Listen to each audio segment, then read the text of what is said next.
আল্লাহ ছাড়া যারা অন্যান্য উপাস্যদেরকে ডাকে, দেবতাদেরকে ডাকে, তাদেরকে তোমরা গালি দিও না। ওই সমস্ত দেবতাদেরকে যদি তোমরা গালি দাও তাহলে তারা আল্লাহকে গালি দিবে, ঠিক কিনা বলেন?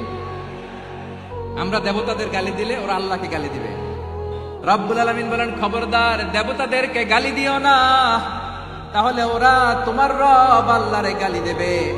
প্রতিটি জাতির জন্য তাদের কাজকে আমি আল্লাহ সুশোভিত করে রেখেছি, তারা সবাই একদিন আমার কাছেই ফিরে আসবে।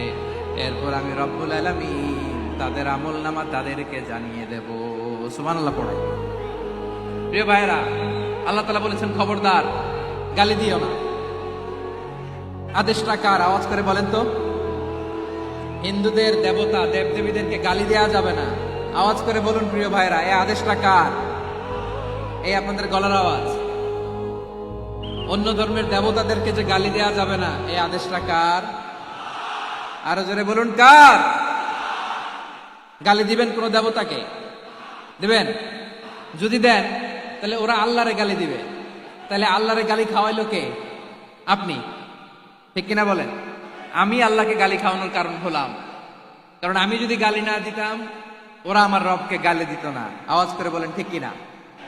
তাহলে প্রিয় ভাইয়েরা, ইসলাম আমাদেরকে শিখায়, সূরাতুল আনআমের 108 নম্বর আয়াত থেকে আমরা বুঝলাম কোন ধর্মকে ছোট করা যাবে না। অন্য ধর্মকে ছোট করা মানে ইসলামকে ছোট করা। অন্য ধর্মের দেবতাকে গালি দেওয়া মানে আল্লাহকে গালি খাওয়ানো। আওয়াজ করে বলেন ঠিক কিনা? খবরদার, এটা করা যাবে না।